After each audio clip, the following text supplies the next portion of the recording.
ಬೆಳಗಾವಿ ಸೇರಿದಂತೆ ರಾಜ್ಯದ ಹಲವು ಜಿಲ್ಲೆಗಳಲ್ಲಿ ಕಬ್ಬು ಬೆಳೆಗಾರರ ಹೋರಾಟ ತೀವ್ರಗೊಂಡಿದೆ.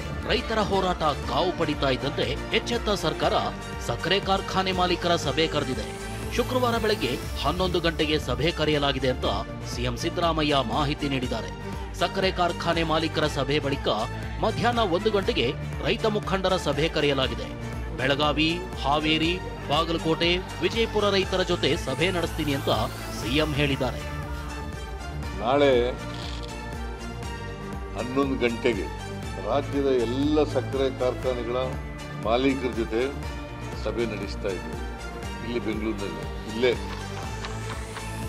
ರಾಜ್ಯದ ಸಕ್ಕರೆ ಕಾರ್ಖಾನೆಗಳ ಮಾಲೀಕರುಗಳ ಜೊತೆ ಸಭೆ ನಡೆಸ್ತೀವಿ. ಅಲ್ಲಿ ಕೂಡ ರೈತರ ಪ್ರತಿಭಟನೆ ಬಗ್ಗೆ ಮತ್ತು FRP ಏನು ಅಕ್ಕಿಗೆ ಹೆಚ್ಚು ಕೊಡಬೇಕು ಅಂತ ಏನು ಕೇಳ್ತಾ ಇದ್ದಾರೆ ಅದ್ರ ಬಗ್ಗೆನೂ ಕೂಡ ಚರ್ಚೆ ಮಾಡ್ತೀವಿ. ರೈತರು 1 ಗಂಟೆಗೆ ರೈತ ಮುಖಂಡರುಗಳ ಸಭೆಯನ್ನು ಕರೆದಿದ್ದೀವಿ. ನಾಳೆ 12ರಿಂದ 1 ಗಂಟೆವರೆಗೆ ಸಕ್ಕರೆ ಮಾಲೀಕರು, ಸಕ್ಕರೆ ಕಾರ್ಖಾನೆಗಳ ಮಾಲೀಕರು, 1 ಗಂಟೆಯಿಂದ ರೈತ ಮುಖಂಡರುಗಳು ಹಾವೇರಿ, ಬೆಳಗಾವಿ, ಬಾಗಲಕೋಟೆ, ಬಿಜಾಪುರ ಎಲ್ಲ ಇಡೀ ರಾಜ್ಯದ ರೈತರ ಮುಖಂಡರುಗಳ ಸಭೆ ಕರೆದಿಲ್ಲ. ಇಲ್ಲಿ ಚಳುವಳಿ ಪ್ರತಿಭಟನೆ ನಡೀತಾ ಇದೆ. ರಾಜ್ಯದ ಮುಖಂಡರುಗಳನ್ನ, ರೈತ ಮುಖಂಡರುಗಳ ಸಭೆಯನ್ನು ಕರೆದಿದ್ದಾರೆ. ಪ್ರತಿ ವರ್ಷದ FRPಯನ್ನ ನಿಗದಿ ಮಾಡುವುದು ಕೇಂದ್ರ ಸರ್ಕಾರ. ಇದನ್ನ ಜಾರಿಗೆ ತರುವುದು ಮಾತ್ರ ರಾಜ್ಯ ಸರ್ಕಾರದ ಕೆಲಸ ಅಂತ ಸಿಎಂ ಸಿದ್ದರಾಮಯ್ಯ ಹೇಳಿದ್ದಾರೆ. ರೈತರ ಮುಗ್ಧತೆ ಬಳಸಿಕೊಂಡು ವಿರೋಧ ಪಕ್ಷದವರು ರಾಜಕಾರಣ ಮಾಡಲು ಹೊರಟಿದ್ದಾರೆ ಅಂತ ಸಿಎಂ ಕಿಡಿಕಾರಿದ್ದಾರೆ. FRP ಅಂತ ಏನು ಹೇಳ್ತೀವಿ, fair and remunerative price, fair and remunerative price, ಇದನ್ನು ನಿಗದಿ ಮಾಡ್ತಕ್ಕಂಥವರು ಕೇಂದ್ರ ಸರ್ಕಾರದವರು. ರೈತರ ಮುಗ್ಧತೆಯನ್ನು ಬಳಸ್ಕೊಂಡು ರೈತರಿಗೆ ತಪ್ಪು ಮಾಹಿತಿಯನ್ನು ನೀಡಿ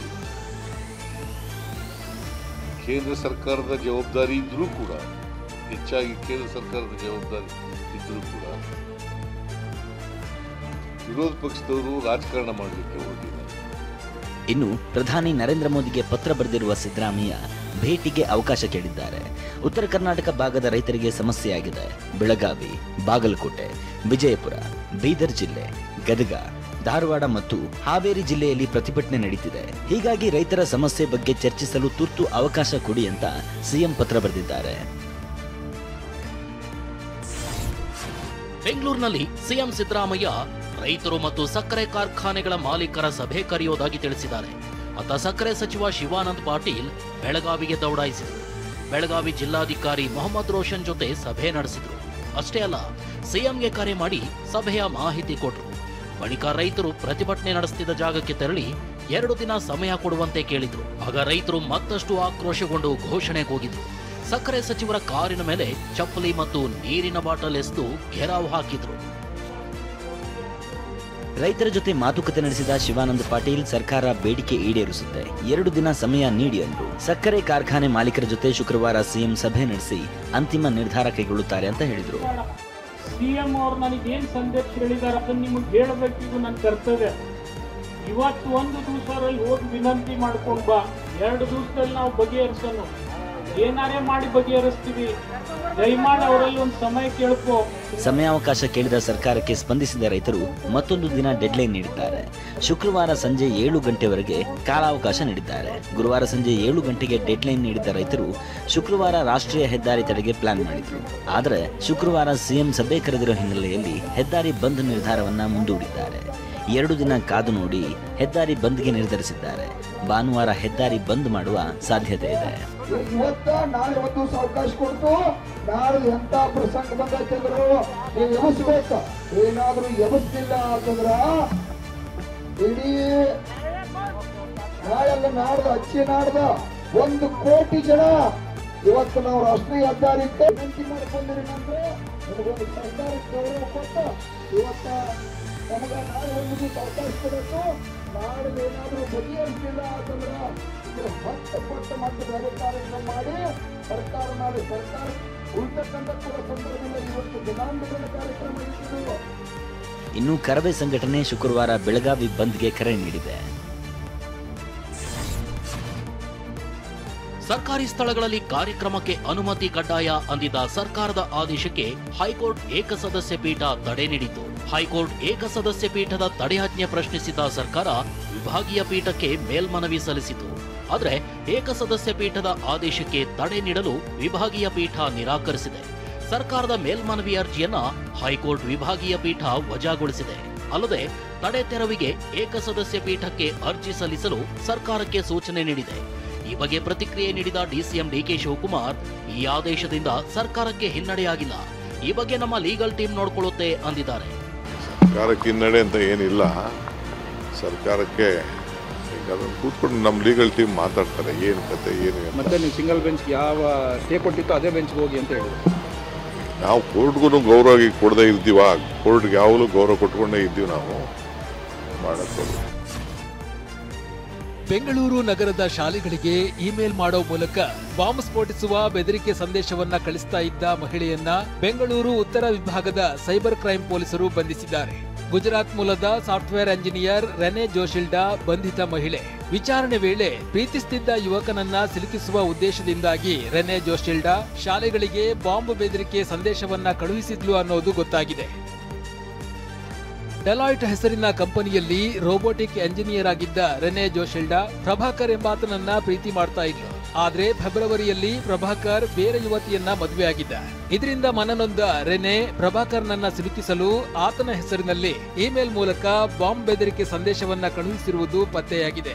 ಕೆಲವು ಪರ್ಸನಲ್ ರೀಸನ್ಸ್ ಇರಬಹುದು. ಆ ರೀಸನ್ಸ್ಗೋಸ್ಕರ ಸ್ಪಷ್ಟವಾಗಿ ಅವರು ಹೇಳಿದ ಪ್ರಕಾರ ನಾವು ವೆರಿಫೈ ಮಾಡ್ತಾ ಇದ್ದೀವಿ.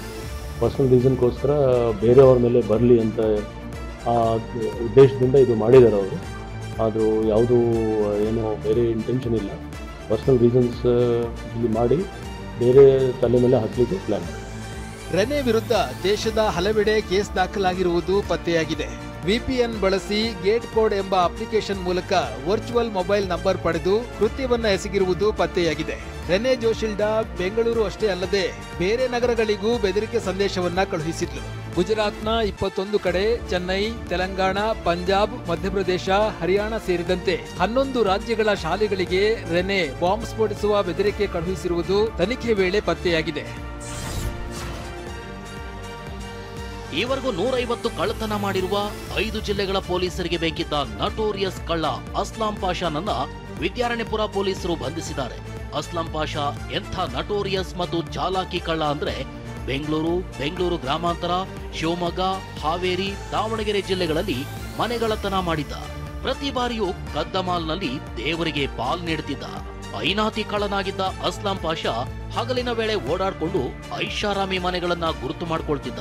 ಮನೆ ಬಳಿ ಹಾಲು ಪೇಪರ್ ಬಿದ್ದಿತ್ತು, ಮೇನ್ ಡೋರ್ ಲಾಕ್ ಆಗಿದ್ರೆ ಅಂಥ ಮನೆಯನ್ನ ಟಾರ್ಗೆಟ್ ಮಾಡ್ತಿದ್ದ. ರಾತ್ರಿ ಆಗ್ತಿದ್ದಂತೆ ತನ್ನ ಕೈ ಚಳಕ ತೋರಿಸ್ತಿದ್ದ. ಕಿಟಕಿ ತೆರೆದು ನಿದ್ರೆಗೆ ಜಾರಿದ್ದ ಮಹಿಳೆಯರ ಕುತ್ತಿಗೆಯಲ್ಲಿರೋ ಸರ ಎಗರಿಸಿ ಎಸ್ಕೇಪ್ ಆಗ್ತಿದ್ದ. ಕಿಟಕಿ ಪಕ್ಕದಲ್ಲೇ ಮೇನ್ ಡೋರ್ ಇದ್ರೆ ಕಿಟಕಿ ಗ್ಲಾಸ್ ಹೊಡೆದು ಡೋರ್ ಓಪನ್ ಮಾಡ್ತಿದ್ದ. ಒಂದು ಠಾಣಾ ವ್ಯಾಪ್ತಿಯಲ್ಲಿ ಕಳ್ಳತನ ಮಾಡಿದ್ರೆ ಕನಿಷ್ಠ 1 ವರ್ಷವಾದ್ರೂ ಮತ್ತೆ ಆ ಏರಿಯಾ ಕಡೆ ತಲೆ ಹಾಕ್ತಾ ಇರ್ಲಿಲ್ಲ. ಇನ್ನು ಕಳ್ಳತನದಿಂದ ಬಂದ ಹಣದಲ್ಲಿ ದೇವರಿಗೂ ಪಾಲು ಕೊಡ್ತಿದ್ದ. ಕಳವು ಮಾಡಿ ಅಜ್ಮೇರ್ ದರ್ಗಾಗೆ ಹೋಗಿ ಬರ್ತಿದ್ದ ಅಸ್ಲಾಂ ಪಾಷಾ ಕದ್ದ ಹಣದಲ್ಲಿ ಒಂದಷ್ಟು ದರ್ಗಾದ ಹುಂಡಿಗೆ ಹಾಕಿ ಬರ್ತಿದ್ದ. ಉಳಿದ ಹಣದಲ್ಲಿ ವಿಲಾಸಿ ಜೀವನ ನಡೆಸ್ತಿದ್ದ. ಗೋವಾಗ್ ಹೋಗಿ ಜಾಲಿ ಮಾಡಿ ವಾಪಸ್ ಬಂದು ಮನೆಯವರಿಗೂ ಹಣ ಕೊಡ್ತಿದ್ದ. ಕಳೆದ 20 ವರ್ಷಗಳಿಂದ ಅಸ್ಲಾಂ ಪಾಷಾ ಕಳ್ಳತನವನ್ನೇ ಫುಲ್ ಟೈಮ್ ಪ್ರೊಫೆಷನ್ ಮಾಡಿಕೊಂಡಿದ್ದಾನೆ ಎನ್ನಲಾಗಿದೆ. ಚಿಕ್ಕಮಗಳೂರಿನ ಕೊಪ್ಪ ಪೊಲೀಸ್ ಠಾಣೆಯಲ್ಲಿ ಕಳೆದೊಂದು ತಿಂಗಳಿನಿಂದ ನಿಂತಿದ್ದ ಕಾರಿನಲ್ಲೇ 3 ಲಕ್ಷಕ್ಕೂ ಹೆಚ್ಚು ನಗದು, 500 ಗ್ರಾಂಗೂ ಹೆಚ್ಚು ಚಿನ್ನ, 500 ಗ್ರಾಂಗೂ ಹೆಚ್ಚು ಬೆಳ್ಳಿ ಪತ್ತೆಯಾಗಿದೆ. ಕೊಪ್ಪ ಪೊಲೀಸರು ಮಹಾರಾಷ್ಟ್ರದ ಸಾಂಗ್ಲಿ ಬಳಿ ನೇಪಾಳಿ ಗ್ಯಾಂಗ್ ಅನ್ನ ಬಂಧಿಸಿದ್ರು. ಈ ವೇಳೆ ನೇಪಾಳಿ ಗ್ಯಾಂಗ್ ಬಳಸ್ತಾ ಇದ್ದ ಕಾರನ್ನ ಪೊಲೀಸರು ಸೀಜ್ ಮಾಡಿದ್ರು. ಇದೀಗ ಕಾರ್ ರಿಲೀಸ್ ಮಾಡುವಂತೆ ಕೋರ್ಟ್ ಆದೇಶ ನೀಡಿದೆ. ಈ ಹಿನ್ನೆಲೆ ಕಾರನ್ನ ರಿಲೀಸ್ ಮಾಡಲು ಮುಂದಾದಾಗ ಕಾರಿನಲ್ಲಿ ಹಣ, ಚಿನ್ನ, ಬೆಳ್ಳಿ ಇರುವುದು ಪತ್ತೆಯಾಗಿದೆ. ಕಾರಿನಲ್ಲಿ ಒಟ್ಟು 3,41,150 ರೂಪಾಯಿ ನಗದು, 595 ಗ್ರಾಂ ಚಿನ್ನ, 589 ಗ್ರಾಂ ಬೆಳ್ಳಿ ಪತ್ತೆಯಾಗಿದೆ. ಚಿಕ್ಕಮಗಳೂರು ಜಿಲ್ಲೆ ಕೊಪ್ಪ ತಾಲೂಕಿನ ಅಚ್ಚರಡಿಯಲ್ಲಿ ಮಾಜಿ ಸಚಿವ ದಿವಂಗತ ಗೋವಿಂದೇಗೌಡರ ಮನೆಯಲ್ಲಿ ಕಳ್ಳತನ ನಡೆದಿತ್ತು. ರಾತ್ರೋರಾತ್ರಿ ನೇಪಾಳಿ ಗ್ಯಾಂಗ್ ಮನೆಗೆ ನುಗ್ಗಿ ಕಳ್ಳತನವನ್ನ ನಡೆಸಿತ್ತು.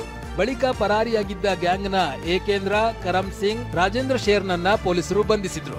ಈ ವೇಳೆ 1.5 ಕೋಟಿ ಮೌಲ್ಯದ 1 ಕೆಜಿ 800 ಗ್ರಾಂ ಚಿನ್ನ, 1 ಕೆಜಿ 200 ಗ್ರಾಂ ಬೆಳ್ಳಿ ಪತ್ತೆಯಾಗಿತ್ತು. ಇದೀಗ ಮತ್ತೆ ಕಾರಿನಲ್ಲಿ ಚಿನ್ನ, ಬೆಳ್ಳಿ ಮತ್ತು ನಗದು ಪತ್ತೆಯಾಗಿದೆ.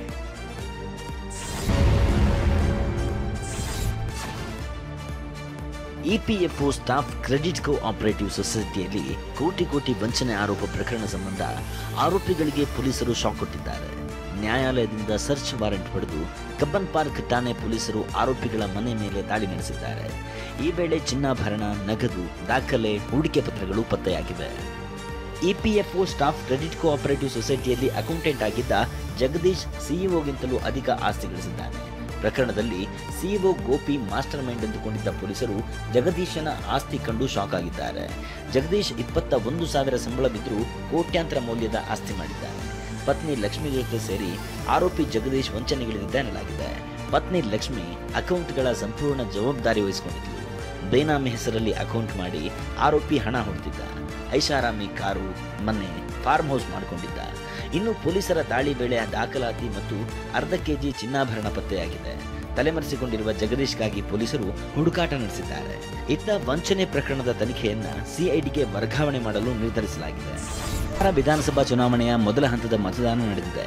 18 ಜಿಲ್ಲೆಗಳು, 121 ವಿಧಾನಸಭಾ ಕ್ಷೇತ್ರಗಳಲ್ಲಿ 3,75,00,000 ಮತದಾರರು ಉತ್ಸಾಹದಿಂದ ಮತ ಚಲಾಯಿಸಿದ್ದಾರೆ.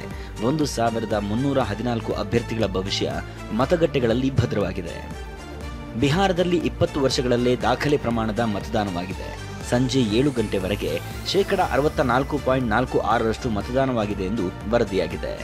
2000ನೇ ಇಸವಿಯಲ್ಲಿ ನಡೆದಿದ್ದ ವಿಧಾನಸಭಾ ಚುನಾವಣೆಯಲ್ಲಿ 62.57% ಮತದಾನವಾಗಿತ್ತು. 1998ರ ಲೋಕಸಭಾ ಚುನಾವಣೆಯಲ್ಲಿ 64.6% ಮತದಾನವಾಗಿತ್ತು. ಬಿಹಾರ ಮುಖ್ಯಮಂತ್ರಿ ನಿತೀಶ್ ಕುಮಾರ್ ಪಾಟ್ನಾದ ಬಕ್ತಿಯಾರ್ಪುರ್ನಲ್ಲಿರೋ ಮತಗಟ್ಟೆಯಲ್ಲಿ ಮತದಾನ ಮಾಡಿದ್ದಾರೆ. ಆರ್ಜೆಡಿ ಮುಖ್ಯಸ್ಥ ಲಾಲು ಪ್ರಸಾದ್ ಯಾದವ್ ಕುಟುಂಬ ಮಹಾಗಠಬಂಧನ್ ಮೈತ್ರಿಕೂಟದ ಸಿಎಂ ಅಭ್ಯರ್ಥಿ ತೇಜಸ್ವಿ ಯಾದವ್ ಪಾಟ್ನಾದಲ್ಲಿ ಮತದಾನ ಮಾಡಿದ್ದಾರೆ. ಹಾಗೆಯೇ ರವಿಶಂಕರ್ ಪ್ರಸಾದ್, ಕನ್ನಯ್ಯ ಕುಮಾರ್, ಚಿರಾಗ್ ಪಾಸ್ವಾನ್ ಸೇರಿದಂತೆ ಘಟಾನುಘಟಿಗಳು ತಮ್ಮ ಹಕ್ಕು ಚಲಾಯಿಸಿದ್ದಾರೆ. ಮತದಾನ ಮಾಡಿದ ಲಾಲು ಪ್ರಸಾದ್ ಯಾದವ್ ಈ ಬಾರಿ ಬದಲಾವಣೆಯಾಗಲಿದೆ ಅಂತ ಭವಿಷ್ಯ ನುಡಿದಿದ್ದಾರೆ. ಇತ್ತ ಹೆತ್ತ ಕರಳು ರಾಬ್ರಿ ದೇವಿ ನನ್ನ 2 ಮಕ್ಕಳಾದ ತೇಜಸ್ವಿ ಯಾದವ್ ಹಾಗೂ ತೇಜ್ ಪ್ರತಾಪ್ ಯಾದವ್ಗೂ ಶುಭವಾಗಲಿ ಎಂದಿದ್ದಾರೆ. ಪಾಟ್ನಾದ ಪಶುವೈದ್ಯಕೀಯ ಕಾಲೇಜು ಮೈದಾನದ ಮತಗಟ್ಟೆ ಬಳಿ 2 ಮಹಿಳೆಯರು ನಮಗೆ ಮತದಾನ ನೀಡಲು ಅವಕಾಶ ಸಿಗಲಿಲ್ಲ ಅಂತ ಆಕ್ರೋಶ ಹೊರಹಾಕಿದ್ದಾರೆ. ಬಿಎಲ್ಒ ನನಗೆ ಚೀಟಿ ನೀಡಲಿಲ್ಲ ಅಂತ ಆರೋಪಿಸಿದ್ದಾರೆ. ಬಿಹಾರದಲ್ಲಿ ಮತದಾನದ ವೇಳೆ ಬುರ್ಕಾ ಧರಿಸಿದ ಮಹಿಳೆಯರು ತಮ್ಮ ಮುಖ ತೋರಿಸಬೇಕು ಅಂತ ಕೇಂದ್ರ ಸಚಿವ ಗಿರಿರಾಜ್ ಸಿಂಗ್ ಹೇಳಿದ್ದಾರೆ.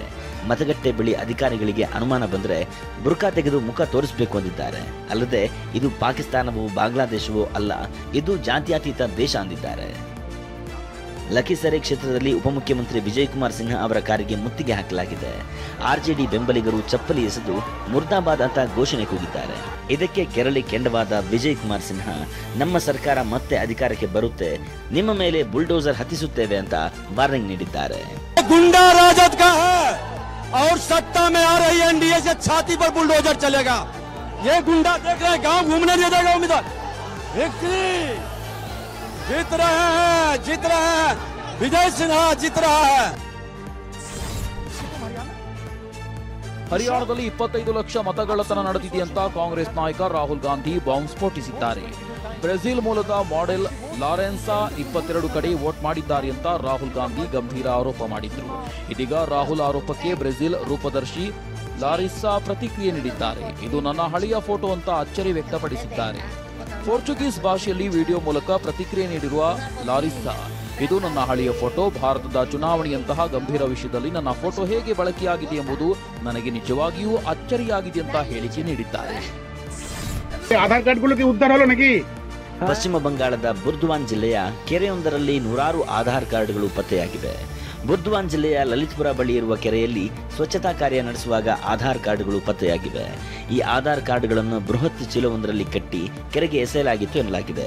ಪೊಲೀಸರ ಪ್ರಕಾರ ಕೆರೆಯಲ್ಲಿ ಪತ್ತೆಯಾದ 100 ಆಧಾರ್ ಕಾರ್ಡ್ಗಳ ಪೈಕಿ ಬಹುತೇಕ ಕಾರ್ಡ್ಗಳು ಹಮೀದ್ಪುರ ಮತ್ತು ಪಿಲಾ ಏರಿಯಾದ ವಿಳಾಸ ಹೊಂದಿದೆ. ಚುನಾವಣಾ ಆಯೋಗ ಪಶ್ಚಿಮ ಬಂಗಾಳದಲ್ಲಿ ವೋಟರ್ ಲಿಸ್ಟ್ ಪರಿಷ್ಕರಣೆಗೆ ಮುಂದಾದ ಬೆನ್ನಲ್ಲೇ ಹೀಗೆ 100 ಆಧಾರ್ ಕಾರ್ಡ್ಗಳು ಕೆರೆಯಲ್ಲಿ ಪತ್ತೆಯಾದ ಬಗ್ಗೆ ಸ್ಥಳೀಯರು ಕಳವಳ ವ್ಯಕ್ತಪಡಿಸಿದ್ದಾರೆ. ಕೆರೆಯಲ್ಲಿ ಪತ್ತೆಯಾದ ಆಧಾರ್ ಕಾರ್ಡ್ಗಳನ್ನು ಪೊಲೀಸರು ವಶಕ್ಕೆ ಪಡೆದು ತನಿಖೆಗೆ ಮುಂದಾಗಿದ್ದಾರೆ. ಓಂ ಚಿತ್ರದ ಡಾನ್ ರಾಯ್ ಆಗಿ, ಕೆಜಿಎಫ್ ಚಾಚನಾಗಿ ಖಳಪಾತ್ರದಲ್ಲಿ ಗಮನ ಸೆಳೆದ ಹಿರಿಯ ನಟ ಹರೀಶ್ ರಾಯ್ ಕ್ಯಾನ್ಸರ್ನಿಂದ ಚಿಕಿತ್ಸೆ ಫಲಿಸದೆ ಕೊನೆಯುಸಿರೆಳೆದಿದ್ದಾರೆ. ಥೈರಾಯ್ಡ್ ಕ್ಯಾನ್ಸರ್ನಿಂದ ಬಳಲುತ್ತಿದ್ದ ಹರೀಶ್ ರಾಯ್ 3-4 ವರ್ಷದಿಂದ ಚಿಕಿತ್ಸೆ ಪಡೆಯುತ್ತಿದ್ದರು. ಪತಿಯನ್ನ ಕಳೆದುಕೊಂಡ ಪತ್ನಿ ಆರತಿ ಹಾಗೂ ಮಗ ಕಣ್ಣೀರಿಟ್ಟಿದ್ದಾರೆ. ಹರೀಶ್ ನಿಧನಕ್ಕೆ ರಾಧಿಕಾ ಪಂಡಿತ್ ಸಂತಾಪ ಸೂಚಿಸಿದ್ದಾರೆ. ಕೆಜಿಎಫ್ ಚಾಚನಾಗಿ ರಾಖಿಬಾಯಿ ಜೊತೆ ನಿಂತಿದ್ದ ಹರೀಶ್ರನ್ನ ಕೊನೆಯ ಬಾರಿ ಯಶ್ ಮತ್ತು ಧ್ರುವ ಸರ್ಜಾ ಕಣ್ತುಂಬಿಕೊಂಡಿದ್ದಾರೆ. ಬೆಂಗಳೂರಿನಲ್ಲಿರುವ ಮನೆ ಅಂಜನಾಪುರದಲ್ಲಿ ಅಂತಿಮ ದರ್ಶನಕ್ಕೆ ವ್ಯವಸ್ಥೆ ಮಾಡಲಾಗಿದೆ. ಉಡುಪಿಯಲ್ಲಿರುವ ಹುಟ್ಟೂರು ಅಂಬಲಪಾಡಿಯಲ್ಲಿ ಅಂತ್ಯಕ್ರಿಯೆ ನೆರವೇರಿಸಲು ಕುಟುಂಬ ನಿರ್ಧರಿಸಿದೆ. ಧರ್ಮಸ್ಥಳ ಪ್ರಕರಣದ ಎಸ್ಐಟಿ ತನಿಖೆಗೆ ಮಹಿಳಾ ಆಯೋಗ ಅಸಮಾಧಾನ, ವರದಿ ಸಲ್ಲಿಕೆಗೆ ವಿಳಂಬವಾಗುತ್ತಿರುವ ಬಗ್ಗೆ ಗೃಹ ಸಚಿವ ಪರಮೇಶ್ವರ್ ಪ್ರತಿಕ್ರಿಯಿಸಿದ್ದಾರೆ. ಸಮಗ್ರ ತನಿಖೆ ಆದರೆ ತಾನೇ ಎಲ್ಲ ಮಾಹಿತಿ ಗೊತ್ತಾಗೋದು ಎಂದಿದ್ದಾರೆ. ಕೆಲವು ಟೆಕ್ನಿಕಲ್ ರೀಸನ್ಸ್ ಇಂದ ವಿಳಂಬ ಆಗಿದೆ ಅಂತೇಳಿ ನಾನು ಹೇಳಿದ್ನಲ್ಲ, 31ನೇ ತಾರೀಕು ಅಥವಾ ಮೊದಲನೇ ವಾರದಲ್ಲಿ ಕೊಡಬೇಕು ಅಂತ ಹೇಳಿ ನಾವು ಹೇಳಿತ್ತು ಅವರಿಗೆ. ಅದು ಈಗ ಮೊದಲನೇ ವಾರ ಈಗ ನಡೀತಾ ಇದೆ, ಎಷ್ಟು ಬೇಗ ಕೊಡ್ಬೋದು. ಯಾಕೆಂದರೆ ನನಗೆ ಟೆಕ್ನಿಕಲ್ ರೀಸನ್ಸಿಂದ ಸ್ವಲ್ಪ 1-2 ದಿವಸ ನಿಧಾನ ಆಗಿದೆ ಅಂತ ಹೇಳಿದ್ದಾರೆ.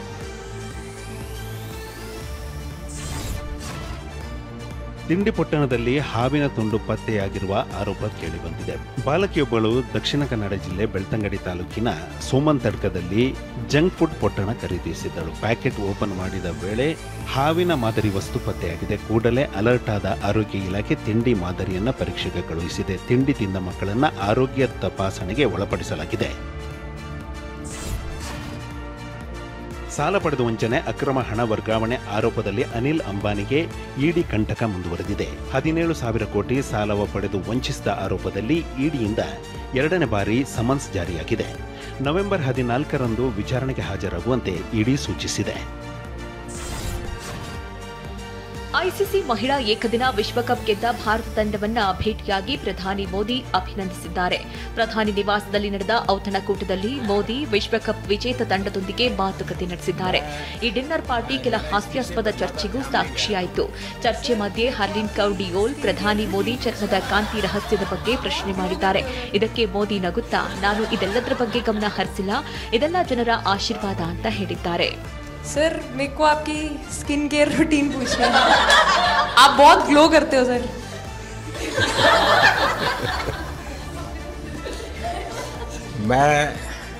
मेरा इस विषय पर ज़्यादा ध्यान नहीं गया था. सर ये करोड़ों देशवासियों का प्यार है. ये तो है ही है जी, ये बहुत बहुत बड़ी ताकत होती है. ಇನ್ನು ವಿಶ್ವಕಪ್ ಫೈನಲ್ನಲ್ಲಿ ಪಂದ್ಯ ಶ್ರೇಷ್ಠ ಪದಕ ಪಡೆದ ದೀಪ್ತಿ ಶರ್ಮಾ ಅವರ ಹನುಮಾನ್ ಟ್ಯಾಟೂ ಬಗ್ಗೆ ಮೋದಿ ಕುತೂಹಲ ವ್ಯಕ್ತಪಡಿಸಿದ್ದಾರೆ. ದೀಪ್ತಿ ಹಾಕಿಸಿಕೊಂಡಿರುವ ಟ್ಯಾಟೂ ಬಗ್ಗೆ ಪ್ರಶ್ನಿಸಿದ ಮೋದಿ, ಅದರಿಂದ ನಿಮಗೆ ಏನು ಅನುಕೂಲ ಅಂತ ಕೇಳಿದ್ದಾರೆ. ಇದಕ್ಕೆ ಉತ್ತರಿಸಿದ ದೀಪ್ತಿ, ನನಗೆ ನನ್ನ ಮೇಲಿನ ನಂಬಿಕೆಗಿಂತಲೂ ಆಂಜನೇಯನ ಮೇಲೆ ನಂಬಿಕೆ ಹೆಚ್ಚು. ಈ ನಂಬಿಕೆ ನನ್ನ ಆಟ ಹಾಗೂ ವೈಯಕ್ತಿಕ ವಿಚಾರಗಳಲ್ಲಿ ಪರಿಣಾಮಕಾರಿಯಾಗಿದೆ ಅಂತ ಹೇಳಿದ್ದಾರೆ. आप ये टैटू लगा के कहीं घूमती रहती हैं, तो हनुमान जी तुम्हें क्या मदद करते हैं? सर वो भी मतलब उन पे ज़्यादा अपने से खुद से ज़्यादा उन पे बिलीफ रहता है मुझे कि जब भी ऐसा मोड़ आता है कि कठिनाइयाँ आती हैं तो मतलब उनका नाम लेती हूँ तो मुझे लगता है कि वो कठिनाइयों से मैं बाहर आ जाती हूँ. इतना बिलीफ है उनके ऊपर. ಆರ್ಸಿಬಿ ಮಹಿಳಾ ತಂಡದ ನೂತನ ಕೋಚ್ ಆಗಿ ಮಲೋಲನ್ ರಂಗರಾಜನ್ ಅವರನ್ನ ನೇಮಕ ಮಾಡಲಾಗಿದೆ. ಲ್ಯೂಕ್ ವಿಲಿಯಮ್ಸ್ ಸ್ಥಾನಕ್ಕೆ ಮಲೋಲನ್ ಆಯ್ಕೆಯಾಗಿದ್ದಾರೆ. ಈ ಬಗ್ಗೆ ಆರ್ಸಿಬಿ ತನ್ನ ಅಧಿಕೃತ ಎಕ್ಸ್ ಖಾತೆಯಲ್ಲಿ ಹಂಚಿಕೊಂಡಿದ್ದಾರೆ. ವುಮೆನ್ಸ್ ಪ್ರೀಮಿಯರ್ ಲೀಗ್ ಮೆಗಾ ಹರಾಜಿಗೂ ಮುನ್ನವೇ ಆರ್ಸಿಬಿ ಮಹತ್ವದ ನಿರ್ಧಾರ ಕೈಗೊಂಡಿದೆ. ಭಾರತದ ಮಾಜಿ ಕ್ರಿಕೆಟಿಗರಾದ ಸುರೇಶ್ ರೈನಾ ಹಾಗೂ ಶಿಖರ್ ಧವನ್ಗೆ ಇಡಿ ಶಾಕ್ ಕೊಟ್ಟಿದೆ. ಆನ್ಲೈನ್ ಬೆಟ್ಟಿಂಗ್ ಆಪ್ ಪ್ರಕರಣ ಸಂಬಂಧ ಒಟ್ಟು 11.14 ಕೋಟಿ ಮೌಲ್ಯದ ಆಸ್ತಿಯನ್ನ ಇಡಿ ಮುಟ್ಟುಗೋಲು ಹಾಕಿಕೊಂಡಿದೆ. ಸುರೇಶ್ ರೈನಾ ಹೆಸರಿನಲ್ಲಿದ್ದ 6.64 ಕೋಟಿ ಮೌಲ್ಯದ ಮ್ಯೂಚುವಲ್ ಫಂಡ್ ಹೂಡಿಕೆ ಹಾಗೂ ಧವನ್ ಒಡೆತನದ 4.5 ಕೋಟಿ ಮೌಲ್ಯದ ಸ್ಥಿರಾಸ್ತಿಯನ್ನ ಇಡಿ ಅಧಿಕಾರಿಗಳು ಜಪ್ತಿ ಮಾಡಿದ್ದಾರೆ. ಆಸ್ಟ್ರೇಲಿಯಾ ವಿರುದ್ಧದ ಟಿ20 ಪಂದ್ಯದಲ್ಲಿ ಭಾರತ ಭರ್ಜರಿ ಜಯ ಸಾಧಿಸಿದೆ. ಸರಣಿಯಲ್ಲಿ 2-1 ಅಂತರದಿಂದ ಭಾರತ ಮುನ್ನಡೆ ಸಾಧಿಸಿದೆ. ಮೊದಲು ಬ್ಯಾಟಿಂಗ್ ಮಾಡಿದ ಭಾರತ 20 ಓವರ್ಗಳಲ್ಲಿ 167 ರನ್ ಗಳಿಸಿತ್ತು. ಈ ಸುಲಭ ಮೊತ್ತ ಬೆನ್ನತ್ತಿದ ಕಾಂಗರೂ ಪಡೆ ಗುರಿ ಮುಟ್ಟುವಲ್ಲಿ ವಿಫಲವಾಯಿತು. ಭಾರತದ ಮಾರಕ ಬೌಲಿಂಗ್ ದಾಳಿಗೆ ಆಸ್ಟ್ರೇಲಿಯಾ 119 ರನ್ಗಳಿಗೆ ಆಲ್ಔಟ್ ಆಯಿತು.